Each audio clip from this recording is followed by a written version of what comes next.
Parlem de llibres amb Josep Genescà. Bé, avui us volem presentar un altre llibre. Un llibre molt singular. I és que parlar d'aquests de l'autor és parlar d'una persona molt coneguda per tothom, però a la vegada també el llibre és un llibre dels curiosos, d'aquells que dius jo l'he de comprar perquè ens parla d'actualitat i ens parla de coses que realment no sabem a veure si són coses que passen o són coses que s'inventen, no ho sé. De tota manera, és els dibuixos inèdits d'Empèric. Crònica Vaticana d'Empèric. Un llibre que diguem que l'editor ha estat Jaume Capdevila, tot i que és un llibre de coma negra. Explica'm una mica, Jaume, hola, bon dia. Bon dia. Explica'm una mica, doncs, aquest llibre. Com ha nascut aquest llibre? És arran de recopilar un seguit de dibuixos, un seguit de vinyetes de Jaume Perich. Jaume Perich és un dels grans dibuixants d'humor catalans del segle XX, és un dels grans dibuixants espanyols, europeus, és un dels dibuixants satírics més importants per la transcendència de la seva obra, per d'humor catalans del segle XX, és un dels grans dibuixants espanyols, europeus, és un dels dibuixants satírics més importants per la transcendència de la seva obra, per la capacitat que té d'analitzar i traduir el seu pensament en pensament satíric de la segona meitat del segle XX, i és una persona que va morir, ara justament fa 30 anys, però va morir als 53 anys, va morir en plena maduresa creativa i va morir de forma sobtada. Per tant, Perich, que havia estat dibuixant a moltes publicacions, va ser dibuixant de La Vanguardia, va dibuixar des del primer número fins que ell va morir al Periódico de Catalunya cada dia, va dibuixar la revista Interviu, el Jueves, a moltes publicacions, va deixar una gran obra publicada, però, com que va morir de forma inesperada, també va deixar una gran quantitat d'obra pendent de publicar, és a dir, ell tenia un seguit de projectes, un seguit d'idees, un seguit de coses que anava fent, que anava treballant, i aquestes coses van quedar en un calaix, perquè ell no les va poder acabar degut a la seva mort sobtada. Aquest llibre, què és? Doncs realment és agafar material que el Perich ja tenia fet, ja tenia preparat. Ell estava treballant amb la idea de poder fer algun dia, poder publicar aquest llibre, però això no es va poder dur a terme, i l'única cosa que he fet jo és recuperar aquests dibuixos per recuperar la memòria de Perich com a creador, però agafar el llibre que pràcticament estava fet, clar, endreçar-lo d'alguna manera, seleccionar un material que estava en brut, un material que estava en procés de treball però que no havia definit exactament com havia de fer, i bé, donar-li forma perquè aquest llibre pugui editar-se i el pugui veure la gent que 30 anys després es pugui acostar a Perich. Penso que és un material molt interessant, primer perquè és en gran part inèdit, és a dir, alguns d'aquests dibuixos es van publicar a la revista El Jueves, però això va ser a finals dels anys 80, com a molt a principis dels 90, però molta altra part d'aquests dibuixos no s'han publicat mai, no s'han vist mai, i penso que això li dona un valor afegit molt interessant, perquè precisament contenen l'essència pura del que és la sàtira de Perich, centrada en un tema, que és precisament la sàtira sobre la figura del papa de Roma. També hem de tenir en compte que el papa de Roma no és el mateix el papa de Roma avui que el papa de Roma quan Perich va fer aquests dibuixos, però sí que és veritat que com que l'Església és una institució, si no eterna gairebé, hem de reconèixer que la figura del papa de Roma és una figura preeminent, una figura important en l'actualitat, vull dir, en el dia a dia, sigui qui sigui el papa de Roma. Per tant, era una figura rellevant de l'actualitat dels anys 80 i 90, com és una figura rellevant de l'actualitat avui, perquè en el fons el papa de Roma és la persona que està al capdavant de l'Església, que l'Església és una organització que d'alguna manera incumbeix a milions de persones en aquest planeta. Per tant, ens ha semblat que és un llibre molt, molt pertinent, un llibre que és molt divertit també, és un llibre que té moments satírics, punyents, però també moments d'humor molt tonto, divertit, i hem fet un petit llibre, molt petit, un llibre objecte, gairebé, en el qual doncs, hi ha aquest joc, que és com el Peric ens dibuixa la figura del Papa de Roma. Bé, és un llibre que és en castellà, tot i que, perquè en Peric era, així ho expressava, no? Els seus dibuixos bàsicament eren el jueves i per tant era una revista en castellà. Sí, era així, mira, no? Aquest material està originalment en castellà i el que hem fet és respectar al màxim tant la idea original de Peric com el material que teníem. És veritat que Peric, durant tota la seva vida, ell va publicar majoritàriament en castellà, però això és perquè l'ecosistema de la premsa d'aquest país era majoritàriament en castellà. Pensa que Peric comença a publicar durant el franquisme, per tant, el català és minoritari a la premsa, però no perquè no hi hagi lectors, sinó perquè el poder de l'Estat no permet que s'editin gaires coses en català, i de fet el Peric col·labora en algunes revistes catalanes com Patufet, com Cavall Fort, com l'Infantil 13 Vents, o com Serrador, per exemple, i ho fa en català, però, clar, Peric és un autor que es difon massivament en els mitjans de comunicació massius del moment, que en aquell moment eren en castellà. L'edició catalana del periòdico no va aparèixer fins uns quants anys després de la mort de Peric, l'edició en català de La Vanguardia encara uns anys més tard.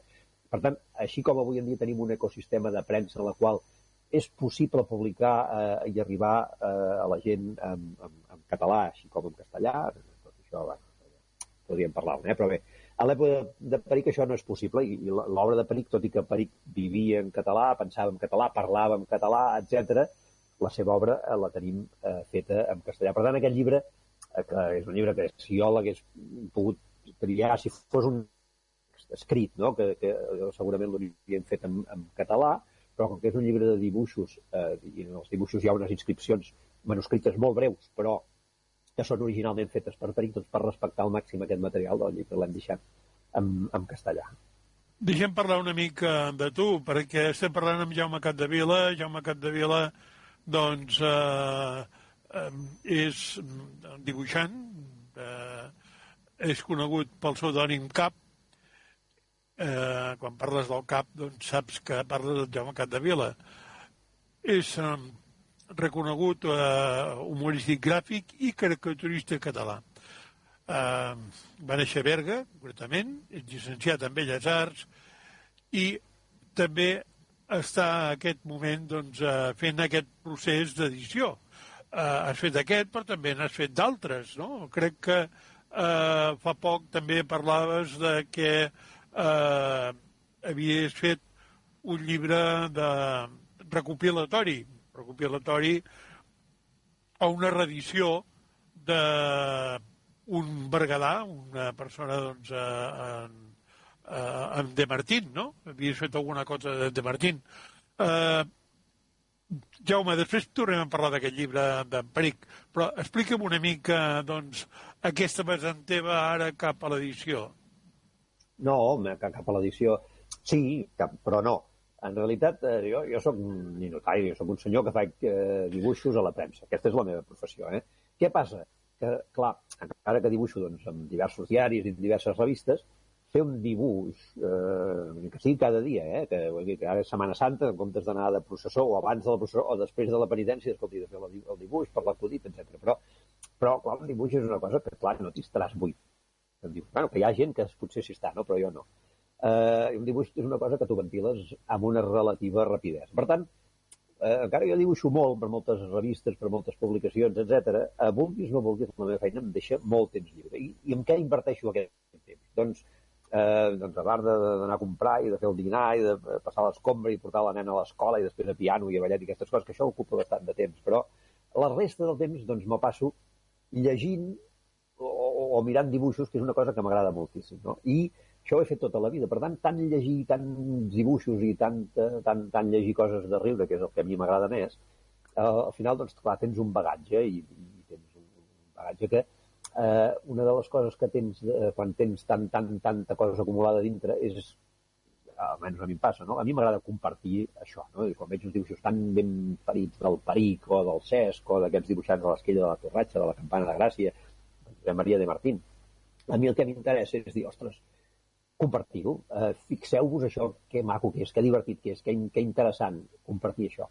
I en aquest sentit, doncs, mica a mica, al llarg dels anys, clar, ja farà gairebé amb això de dibuixar, farà ara una mica més de 30 anys que m'hi dedico, i això de compartir les coses als dibuixos doncs, va anar sortint després, però ja porto també això 25 anys coses amb el material dels altres, és a dir, o fent biografies de dibuixants, he fet biografies de dibuixants doncs, com Lluís Bagaria, Muntanyola, Tísner, el Peric, etc.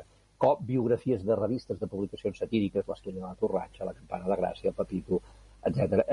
O fent exposicions, o fent coses d'aquestes. I, per tant, doncs hi ha aquesta faceta que jo en diria de posa-li divulgador, no? del que és la imatge satírica, l'humor gràfic, la caricatura. Dins d'aquesta faceta doncs, de divulgador hi ha aquesta feina doncs, amb el Peric, perquè jo sóc un gran admirador de Peric, penso que és un dels grans del nostre país, doncs, per sort la seva família doncs, va deixar el seu llegat, la seva obra a l'Arxiu Històric de la ciutat de Barcelona, per tant és accessible a tot el públic, doncs fer una feina de difondre tot aquest llegat és una cosa doncs, que jo sempre ho he trobat interessant, perquè Peric el trobo molt interessant. I també doncs, de Martín, igual, és una figura que jo penso que és molt interessant, que és una figura molt rica, molt important a Berga, i molt desconegut, perquè de Martín és un personatge que tot i la seva elevada qualitat, tots els seus interessantíssims vincles amb tota la intel·lectualitat barcelonina dels anys 50, 60, 70, etc., ell es va recloure a Berga i a Berga va fer la seva feina de pintor, la seva feina de dibuixant, també escriure i coses, però no va tenir gran repercussió. Doncs, per tant, reivindicar aquest de Martín, aquesta obra que realment és d'una qualitat veritablement extraordinària, és una cosa que ja vam fer amb una exposició que se li va dedicar a Berga al convent de Sant Francesc ja fa un parell d'anys, que la vam fer amb el Salvador Vinyes, i que en aquella exposició ensenyàvem el de Martín en totes les seves facetes, la faceta de pintor, evidentment, la faceta d'escriptor, de crític d'art, apenes esbossos o idees, va haver-hi més feina d'edició, de lligar bé el llibre. En canvi, el llibre dels papes és un llibre molt més fàcil, no? Però tot plegat ve a tom del mateix, que és recuperar aquesta memòria, aquest llegat de Peric, que Peric va publicar gairebé 30 llibres al llarg de la seva vida. Però aquests llibres, la majoria d'aquests llibres, era material ja publicat. Ell el que feia era agafar, doncs, clar, ell publicava cada dia el periòdico, cada setmana el jueves, cada setmana interviu, cada setmana aquí, cada setmana allà. Acumules molt material del teu dia a dia, vas acumulant aquest material. Doncs ell el que feia normalment va fer no sé quants llibres amb les notícies del Quinto Canal. Això era una secció que tenia la revista Interviu. Va fer no sé quants llibres amb acudits d'això, del periòdico, del jueves.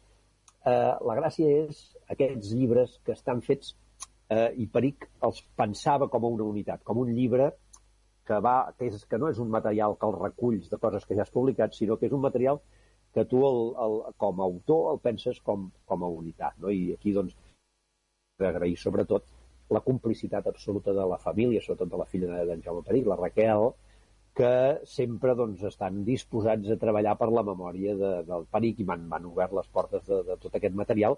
I la veritat, he de reconèixer que encara hi ha molt més material de Peric inèdit i preparat per sortir i que falta veure, doncs, això, anar trobant editorials que es vulguin atrevir a recuperar material del Peric. Doncs, el llibre de l'abric verd penicil·lina, que era un abric, o sigui, el llibre el títol és molt tonto en el sentit en què és el títol que va posar-hi el Peric, no sé si és el títol que jo li he posat jo, però ell estava obsessionat perquè la seva mare, quan era petit, li va comprar un abric de color verd penicil·lina, és a dir, no verd pistatxo, ni verd ampolla, ni verd marengo, era verd penicil·lina, que és un verd així una mica, penicil·lina, no sabia dir, com verd florit, com si diguéssim, no?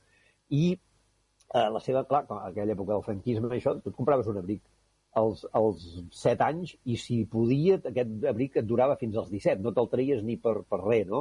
Doncs ell va estar traumatitzat també per aquest color verd d'aquest abric que li va comprar la seva mare, no? I llavors ell mateix escriu en aquest llibre que quan va poder deixar-se de treure's de sobre aquell abric verd penicil·lina va ser justament per anar a la mili que te'l van tornar a vestir de verd una altra vegada, no? Per tant, el tio estava molt traumatitzat. Bueno, Peric és un geni, no? I llavors sempre trobava la manera de treure la punta qualsevol circumstància, i jo penso doncs, que el fet de poder recuperar aquests llibres, aquest material de Peric, és un regal que primer me'l faig a mi mateix com a lector empadreït que sóc. Poder accedir a aquest material és deliciós, però poder-ho compartir, poder fer que aquest material qualsevol persona que li interessi pugui arribar-hi. Jo penso que això doncs, és un privilegi que tinc i que intento fer tan bé com bonament puc.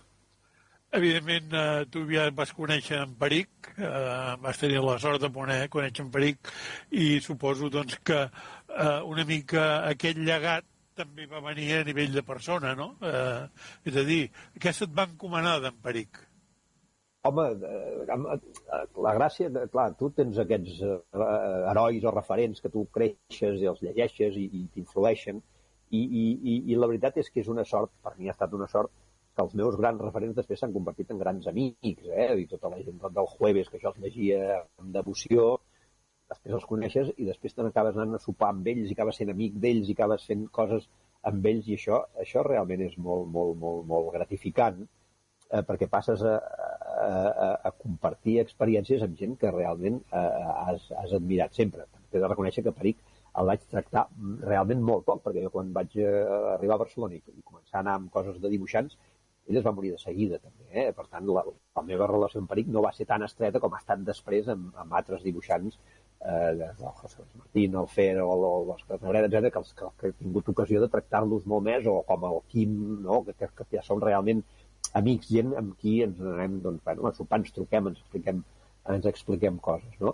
Però és veritat que, home, que els teus grans referents es converteixin en els teus amics, això és un luxe que jo penso que molt poca gent pot tenir. I per altra banda, els dibuixants, clar, jo també soc dibuixant, però els dibuixants en el fons formem part són baules d'una cadena, perquè cada dibuixant, jo soc dibuixant realment perquè vaig llegir els dibuixos del Peric i del Cesc i de tota aquesta gent que després es van convertir en els meus amics. Jo recordo, amb el meu cotxe anar amb el Cesc tornant de sopar i ens explicàvem tonteries, és a dir, eren amics, però abans havien estat mestres i referents, i el que jo faig, el que jo dibuixo, té a veure amb el que ells han fet i han dibuixat abans.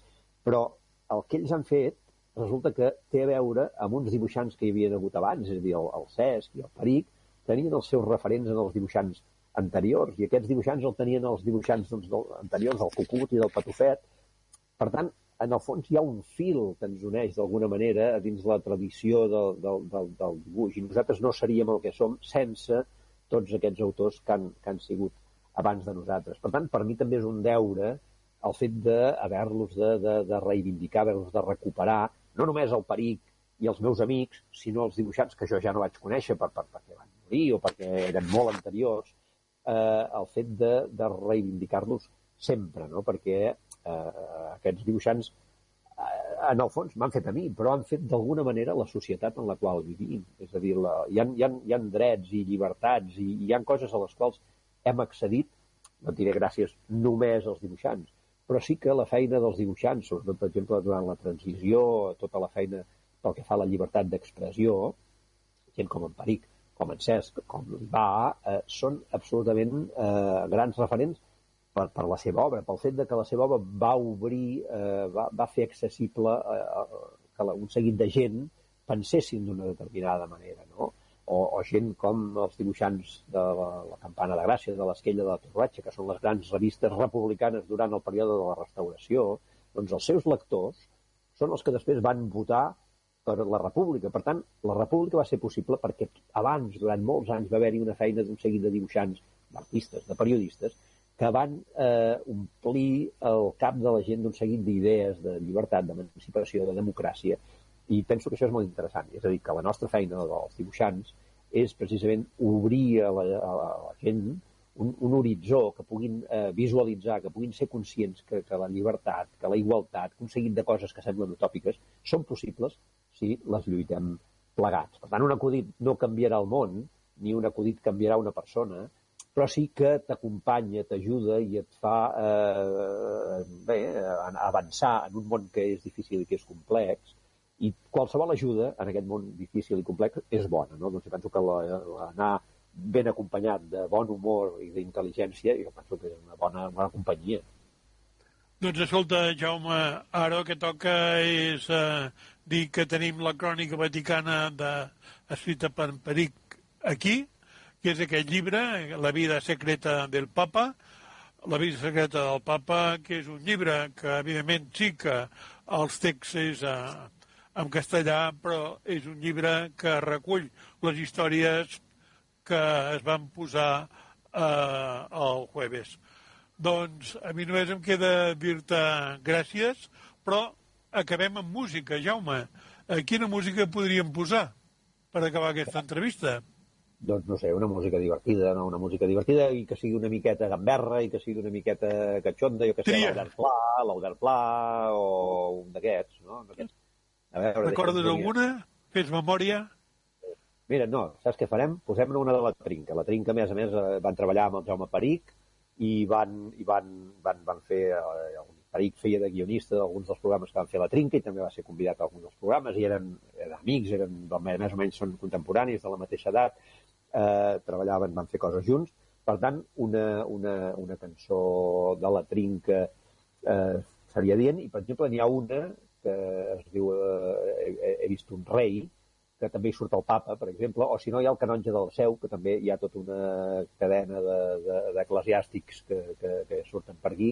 Per tant, una cançó de la Trinca relacionada doncs, amb això, amb la religió, amb el papa, amb això, doncs serviria. Busquem el canonge de la Seu, doncs? El canonge del Seu és un gran tema, sí.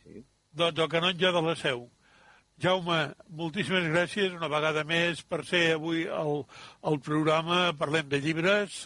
Amb aquest llibre, un llibre editat per Coma Negra, que és edició, però que està editat per Cap Coma Negra.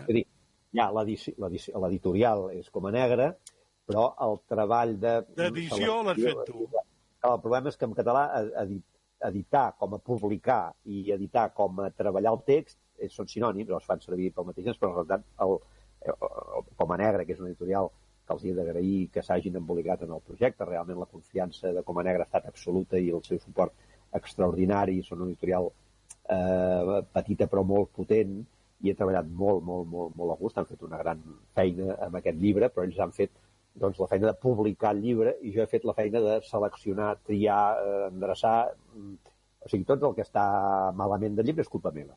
Tot el que està bé és gràcies al Peric i a l'editorial de Coma Negra, i en el fons és un llibre doncs, això, per regalar, per riure, per fer una petita broma, per gaudir, i si doncs, per Sant Jordi em trobeu per aquí jo faré una dedicatòria per delegació, és a dir, per ordre, firmo sempre per ordre del jefe, que és el Peric, no? Però com que ell ara no es troba en disposició de firmar gaire res, doncs firmo jo amb un ninotet, que no bonament el que un pugui.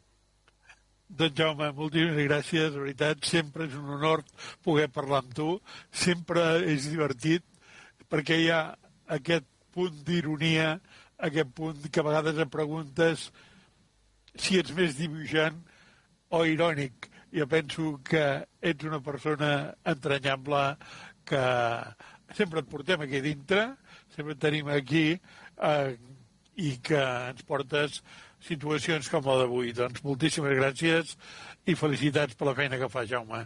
Enhorabona.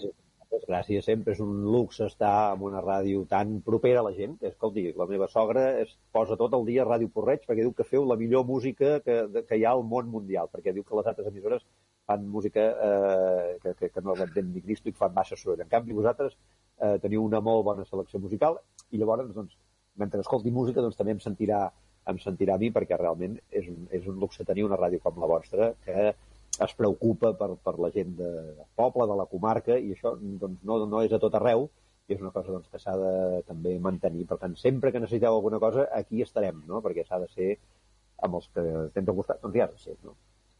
Doncs moltes gràcies, Jaume, de veritat, per sempre tenir aquesta porta oberta a Ràdio Porreig i en aquest programa. Gràcies.